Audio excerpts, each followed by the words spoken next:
Você pode abrir sua Bíblia lá em Marcos, capítulo 5, por gentileza? Marcos 5, versículo 22. Marcos 5, versículo 22. Se conecte aí no seu celular ou na sua Bíblia. E nós vamos caminhar com esse texto.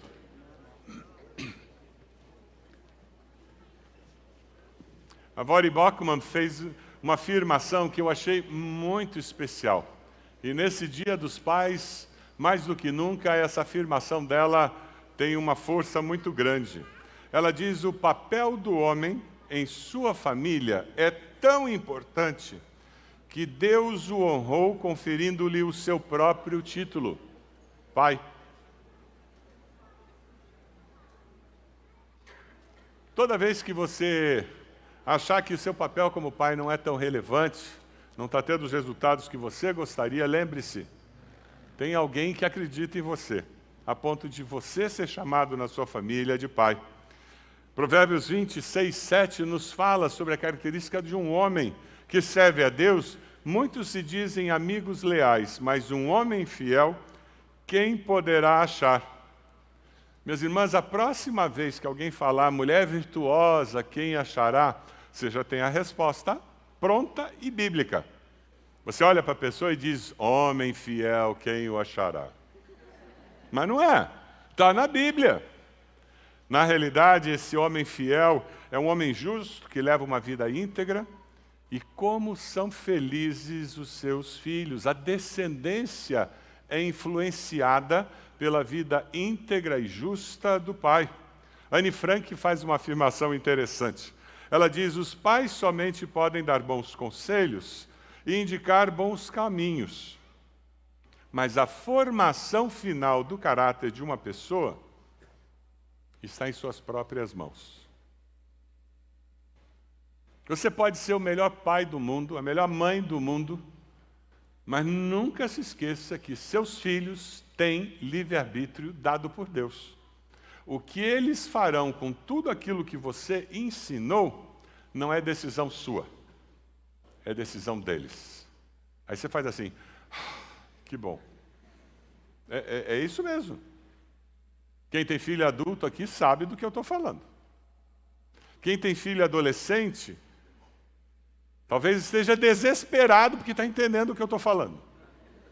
E quem tem filho criança diz: não, eu vou dar conta do moleque. Eu gosto demais dessa citação da Anne Frank, porque nos ajuda a entender que nós temos um papel, mas o nosso papel não é de Deus. É por isso que todos os nossos filhos precisam de pais discipuladores. E esse é o tema da nossa mensagem hoje. Todos precisam de um pai discipulador, porque os nossos filhos terão liberdade para, usando o seu livre-arbítrio, tomar suas decisões. E eles devem fazer isso, senão eles não se tornam adultos. E eles precisam ter sido discipulados por um pai, por uma mãe, de tal forma que eles tenham na bagagem deles os valores que irão ajudá-los a tomar as decisões ao longo da vida. Eu queria compartilhar com vocês um texto muito conhecido, esse texto que eu pedi para você abrir a sua Bíblia, lá em Marcos 5, a partir do 22. É um texto muito conhecido em que Jesus tem dois encontros com duas pessoas. E é muito interessante porque uma dessas pessoas era pai, Jairo era pai, e Jairo era uma pessoa ilustre na sociedade. Ele tinha uma posição a zelar. E ele tinha uma filha de 12 anos. E essa filha ficou doente e estava à beira da morte. É interessante o texto bíblico citar 12 anos dessa menina, porque 12 anos era o momento em que, na sociedade, a menina era reconhecida como mulher, podia casar. Então, aquela filha de Jairo estava nessa fase de transição, e ele, um homem líder da religião da sua época, do seu povo, ele vem procurar Jesus. O curioso é porque ele, sendo um dirigente da sinagoga, ele vem procurar Jesus abrindo mão de sua posição, dos preconceitos dele e dos outros. Porque ele tinha uma visão de pai discipulador que intercede. Meus filhos não estão soltos ao léu, eles estão sendo levados como um toco na enchente. Não, são meus filhos. Eu zelo por eles. Eu intercedo a favor deles. Eu quero que eles aprendam a nadar, mas eles estão comigo. Não é assim que nós ensinamos nossos filhos a nadar? Não é assim que nós ensinamos nossos filhos a andar de bicicleta? Eu estou junto. O que Jairo faz aqui é muito interessante. Versículo 22 diz: então chegou ali um dos dirigentes da sinagoga, chamado Jairo.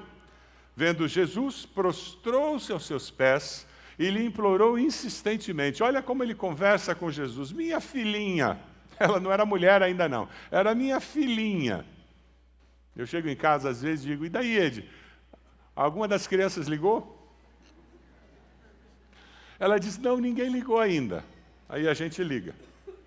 As crianças estão chegando nos 40 já.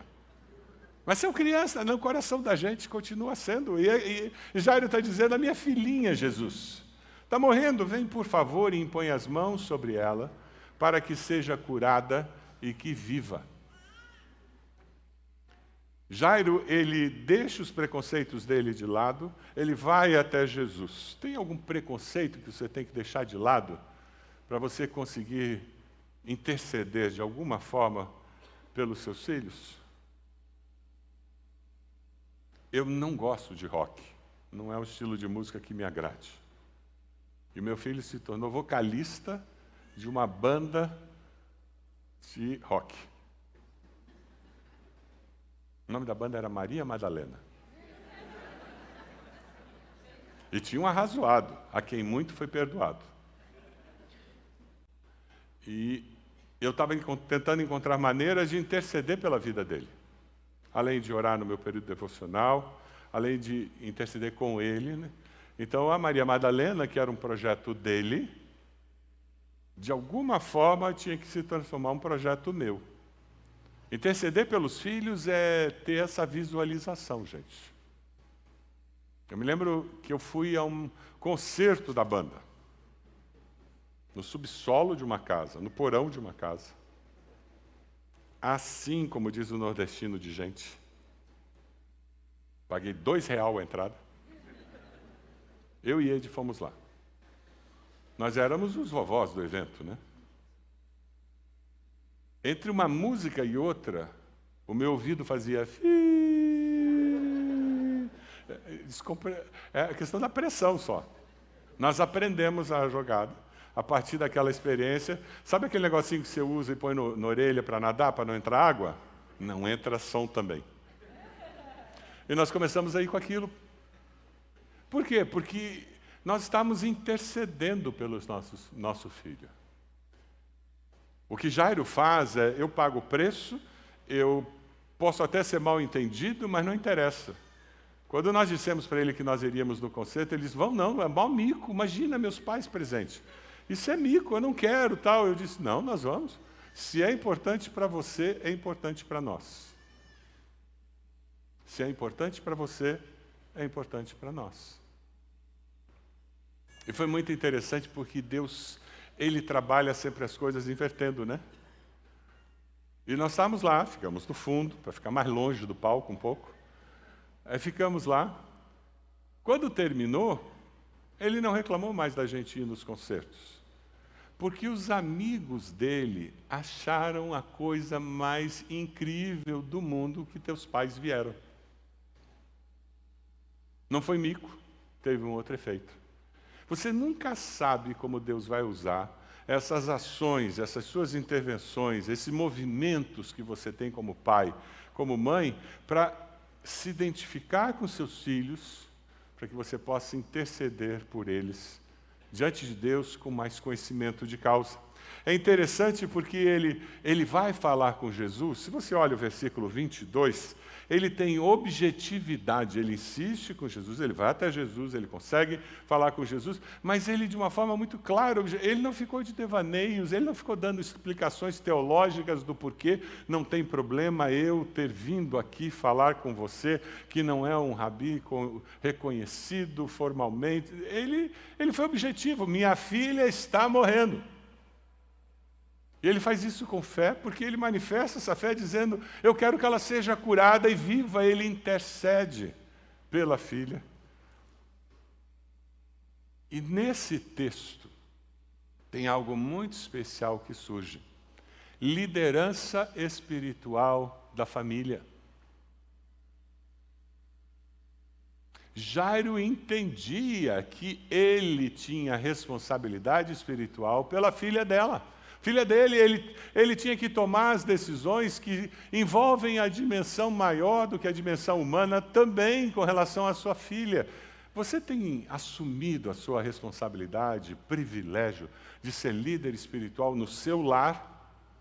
Você tem orado pelos seus filhos e você tem orado com os seus filhos? Você fala de Deus para os seus filhos e você fala dos seus filhos para Deus, independente da faixa etária deles. Se eles são um bebezinho, como o pastor Mateus e a irmã Giovana estão lá curtindo a chegada do Felipe, ou se seus filhos já são adultos, maduros, e ele já tem netos. Não interessa a faixa etária da vida, eles sempre serão nossos filhos. E nós sempre teremos essa responsabilidade e esse privilégio de influenciá-los espiritualmente.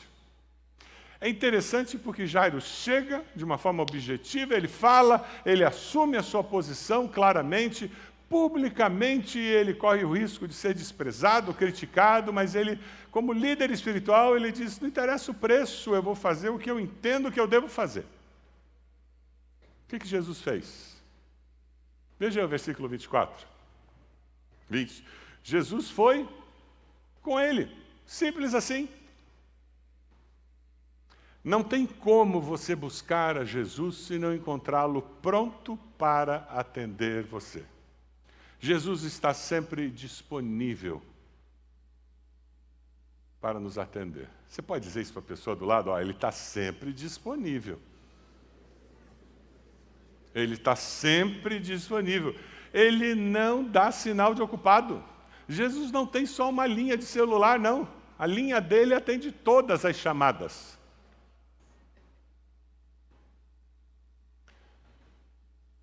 Jesus nunca está tão ocupado ou pressionado que não tenha tempo para você.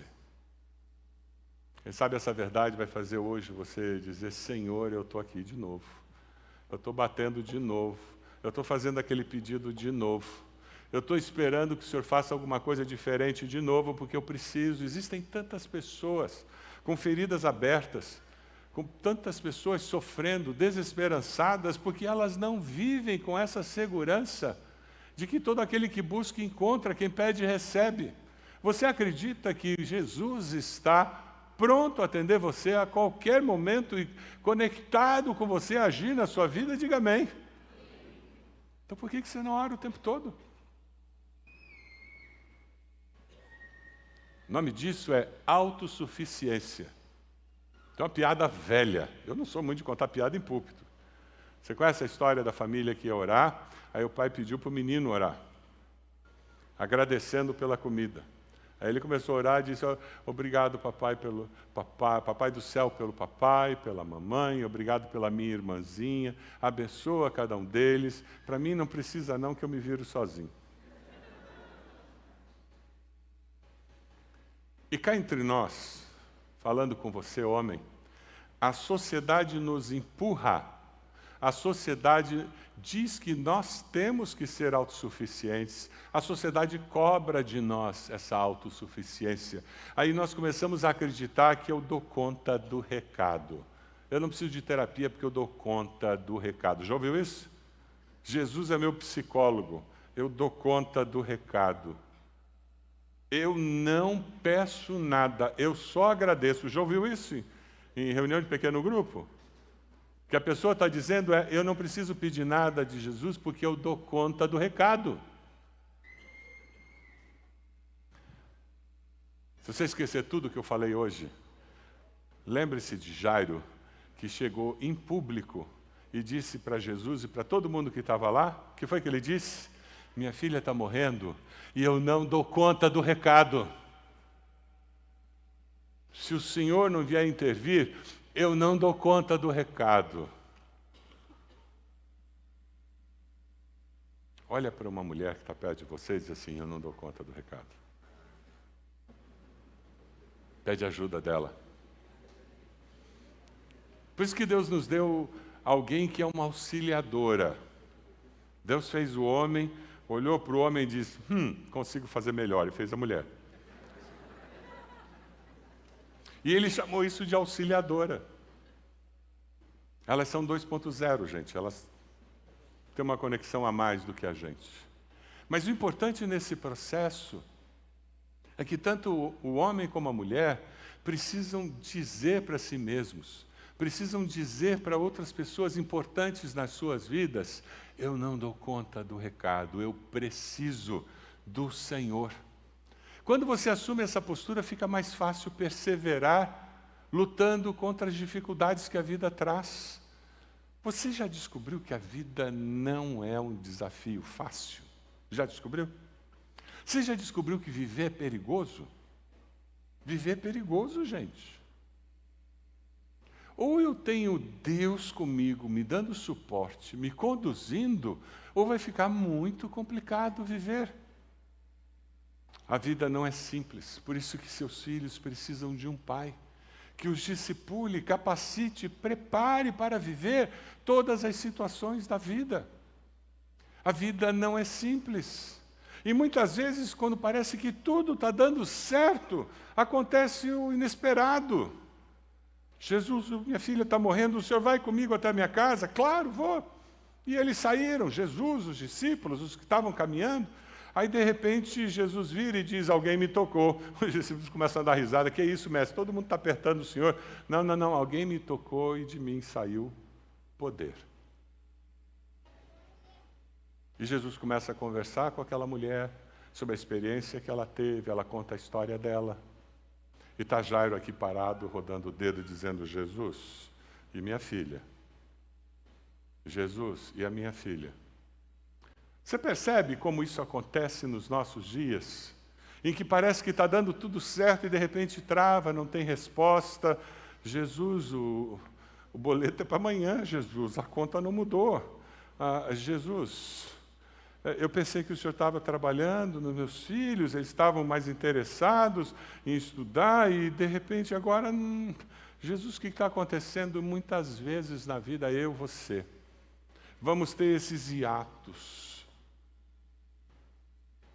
em que nós seremos desafiados a perseverar no propósito inicial que nós tínhamos. Eu não estou entendendo o que está acontecendo, por que Jesus parou para conversar, tanto tempo para ele conversar com essa mulher. A minha filha está morrendo e você está vivendo aquilo, mas você persevera, porque você sabe em quem você tem crido. Você não tem um coração cheio de dúvidas, você não tem um coração que oscila no meio da turbulência. Sabe por quê? Porque além de Jesus ter parado para curar aquela mulher e conversar, ministrar o coração dela, levá-la a uma experiência real com Ele, vêm os mensageiros da desesperança. Você conhece alguém que sempre traz notícia ruim? Todos nós conhecemos alguém, né? Eu espero que você não seja o mensageiro da desesperança. E tem pessoas que está ruim e elas dizem, mas vai piorar. Vai piorar, não tem como. Eles estão ali naquele momento, aí o que o texto bíblico nos diz? Se você continua no texto. Chega alguém dizendo, olha, não perturbe mais o mestre. Versículo 35, enquanto Jesus estava falando, chegaram algumas pessoas da casa de Jairo, o dirigente da sinagoga, sua filha morreu, disseram eles, não precisa mais incomodar o mestre. Momento de desesperança. Jesus, nós estamos indo lá, Jesus. Ela está morrendo, Jesus. E Jesus ministrando a necessidade daquela mulher que, como Jairo, tinha buscado. Da mesma maneira. Mas naquele momento ele está trabalhando no coração do Jairo algo muito mais profundo do que curar a filha. Você confia mesmo em mim, Jairo? Você confia mesmo que eu estou atendendo às petições do seu coração? Aquilo que você intercedeu, aquelas orações que você fez, que o Apocalipse diz que estão numa bandeja diante de Deus. Mesmo depois que você morrer, suas orações pelos seus filhos estarão lá, na presença de Deus. E você encontra então Jairo ali, nessa luta, e de repente vêm os mensageiros da desesperança. O que eu faço?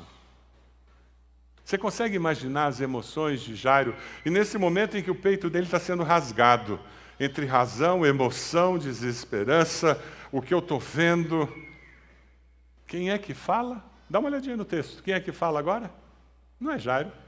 Não são os mensageiros da desesperança. Quem é que fala? É Jesus. Ele conhece onde o nosso coração está. E a palavra que ele dá é: não tenha medo. Versículo 36, não fazendo caso do que eles disseram, Jesus vira para Jairo e diz: não tenha medo, tão somente creia.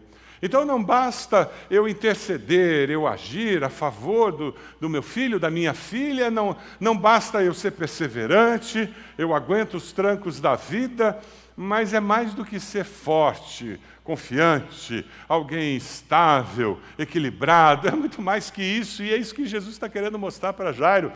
Você tem que crer que o impossível pode acontecer. Você crê? Você crê que o impossível pode acontecer? Qual é o impossível hoje que você tem com um dos seus filhos? Qual é o impossível que você tem dentro da sua família? O pai discipulador é alguém que crê no poder de Deus. Amém? O coração do pai foi revigorado. E o texto diz que eles foram.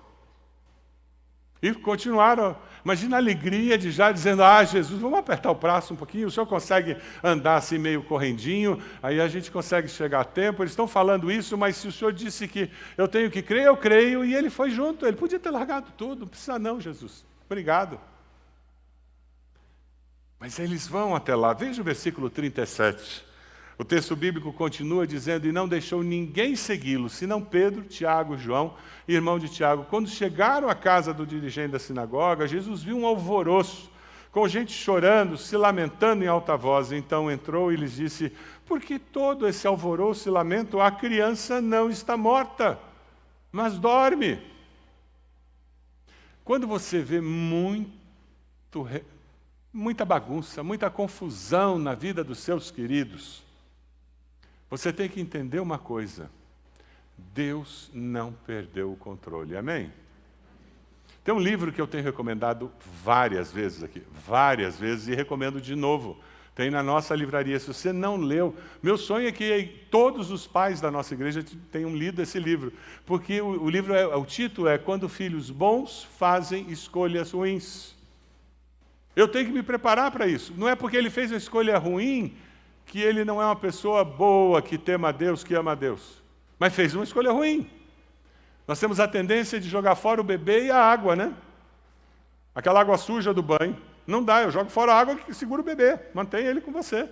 Porque tem esperança dele demorar mais para ficar sujo de novo.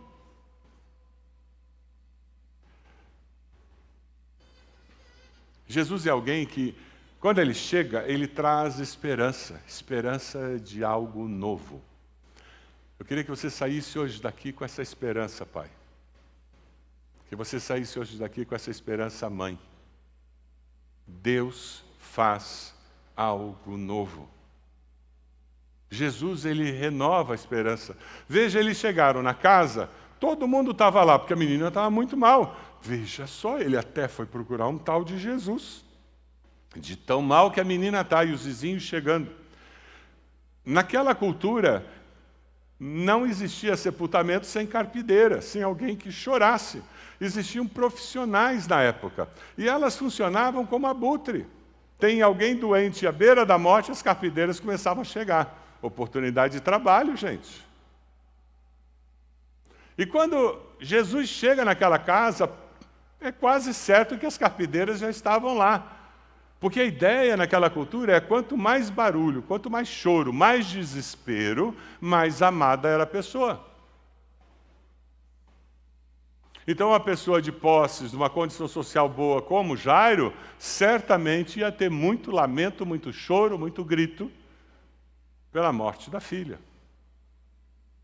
E aquele povo que olha e diz, ela está morta, o que você está fazendo aqui?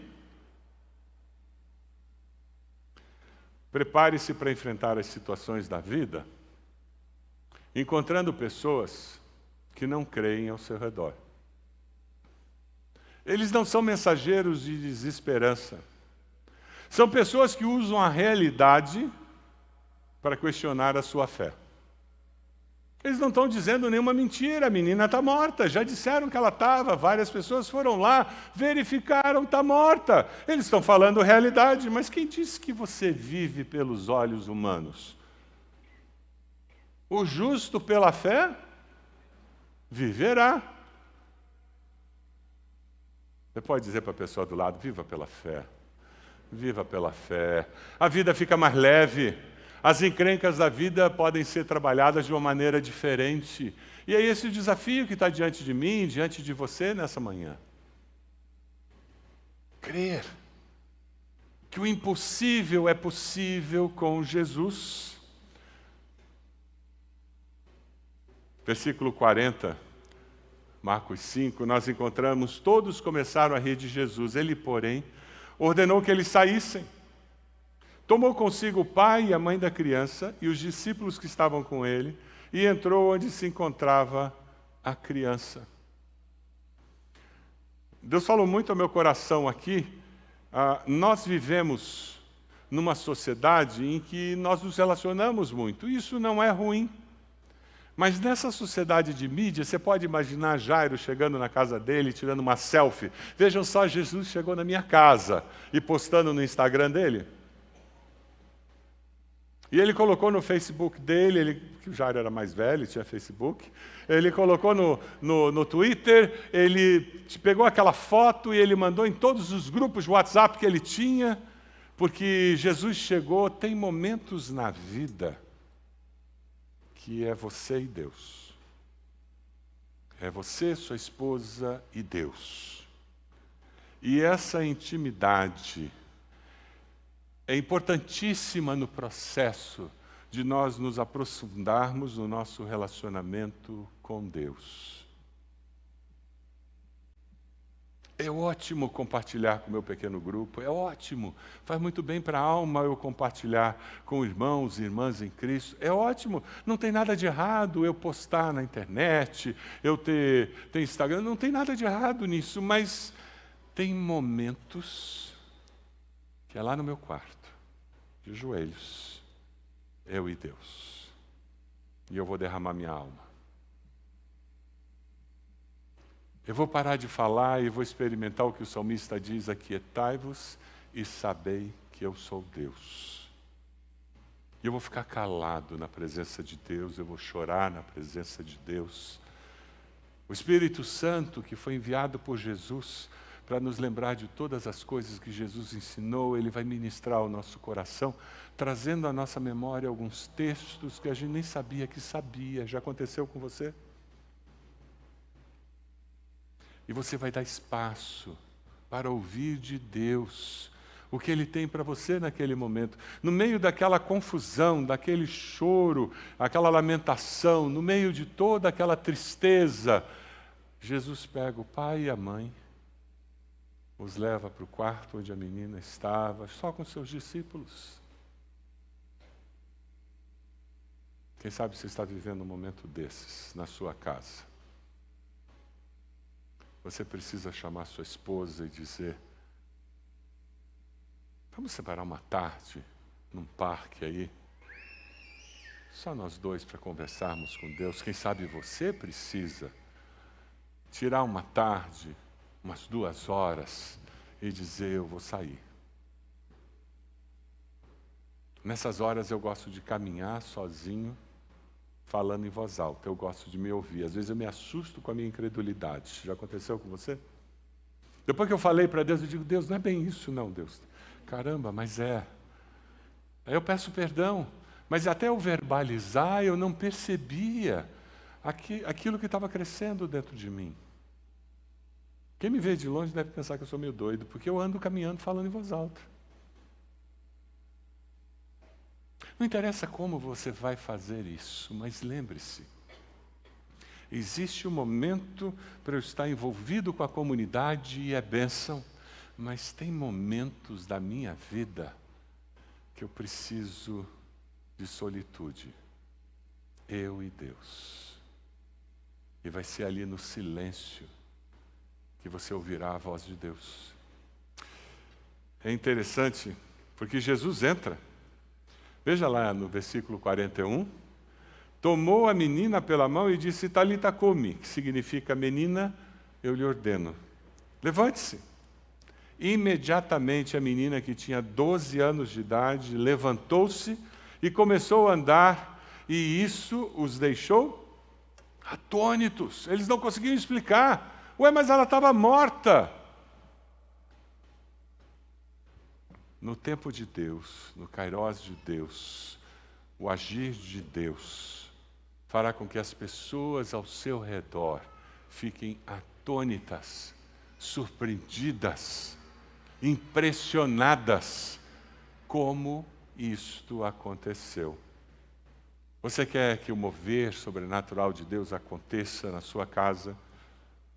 Interceda. Persevere intercedendo. E creia que Deus pode fazer isso. A menina estava morta. Isaías 25:8 diz que destruirá a morte para sempre. O soberano, o Senhor, enxugará as lágrimas de todo rosto. Quando nós estamos assumindo esse papel de pai discipulador, nós vamos influenciar aqui, nessa terra, e influenciar a eternidade dos nossos filhos. Você quer ser esse tipo de pai? Que a semelhança de Jairo influencia a história da sua filha? Eu li uma historinha muito engraçada de um advogado. Ele foi convidado para pregar num culto especial que tinha na igreja dele. E ele foi. Todos esperavam que ele pregasse um sermão muito intenso, eloquente sobre evangelização, a mensagem do evangelho, porque ele era um profissional que evangelizava muito e era conhecido na cidade pela sua eloquência e também pela maneira como ele se comportava e se postava como cristão, discípulo de Jesus. Ele começa aquela mensagem dizendo, eu vim aqui hoje abrir meu coração com vocês. A nossa sociedade fragmentada está matando a minha vida como pai discipulador. E ele diz que, por causa dos vários compromissos, raramente ele estava em casa à noite para colocar a filhinha para dormir.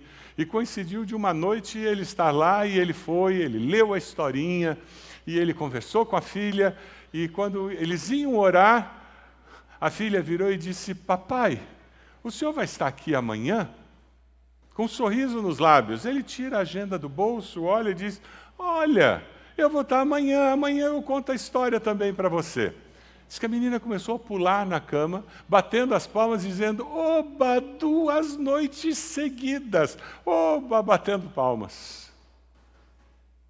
E aquele advogado disse, aquilo quebrou meu coração. Eu estava muito ocupado com muitas coisas.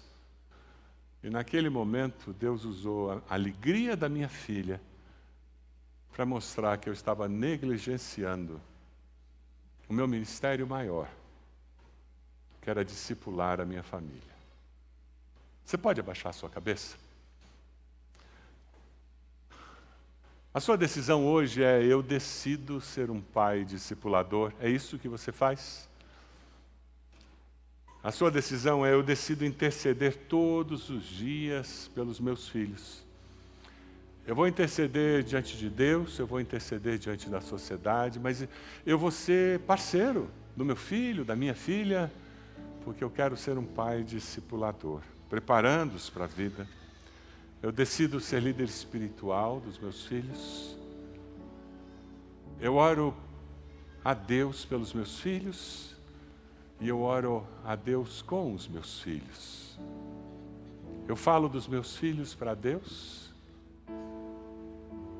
e eu falo para os meus filhos do meu Deus. Eu decido crer para ver o poder de Deus sendo manifestado. Eu decido crer para ver o poder de Deus sendo manifestado. Você pode ficar de pé onde você está? Nós vamos começar a cantar e eu queria convidar você, pai, para vir até aqui à frente, colocar-se de joelhos, orando pelos seus filhos, orando por você, para que você seja um pai discipulador. Saia do seu lugar, pode vir. Venha bem perto do palco, para aqueles que chegarem depois terem espaço. Momento de consagração. Saia do seu lugar, vem aqui, ponha-se de joelhos e diga: a Deus, eu não sou autossuficiente. Deus, eu estou fazendo como Jairo. Eu sozinho não dou conta não, Deus, só com o Senhor. Venha até aqui, coloque-se de joelhos, dizendo: eu quero a intervenção do poder sobrenatural de Deus na minha vida. Eu quero que Deus faça uma obra na minha família. Eu quero perseverar quando as coisas ficam complicadas. Eu quero ser usado pelo Senhor para abençoar a minha casa. Enquanto os homens estão vindo, os pais estão vindo, eu queria convidar você, mãe, a se colocar de joelhos, orando pelos seus filhos, orando pelo seu esposo, pedindo graça do Senhor sobre a vida deles, pedindo que Deus faça uma obra na vida do seu esposo. Deus cumpra seu propósito. Quem sabe você está aí dizendo: pastor, eu não sou nem mãe nem pai. Você pode fazer uma gentileza? Você pode se colocar de joelhos e orar por nós? Nós precisamos das suas orações. Nós não damos conta disso sozinho, não. Nós precisamos do povo de Deus, da comunidade de fé, para darmos conta do recado. Tempo especial. Diga verbalmente o nome dos seus filhos para Deus. E diga: Deus abençoe. Deus usa a minha vida para abençoar, para discipular, para capacitá-los a serem homens e mulheres segundo o teu coração, Deus. Ó Deus, nós estamos aqui de joelhos, dizendo: nós precisamos do Senhor. Nós não damos conta disso sozinhos, Deus. Nós jogamos fora toda a nossa autossuficiência e dizemos que nós dependemos do Senhor. Ó Espírito Santo de Deus, trabalha no coração, Senhor, de cada um desses pais de uma forma muito clara e evidente, renovando a sua fé, dando-lhes palavras de sabedoria e atitudes que provem aos filhos que eles têm alguém que está com eles. Ó Deus, nos capacite na nossa oração. Pedimos tua bênção sobre cada um dos nossos filhos. Derrama da tua graça, do teu amor e da tua bondade, Senhor. Receba, Deus, a nossa gratidão e a nossa consagração ao Senhor. Nós a fazemos no nome de Jesus. Amém.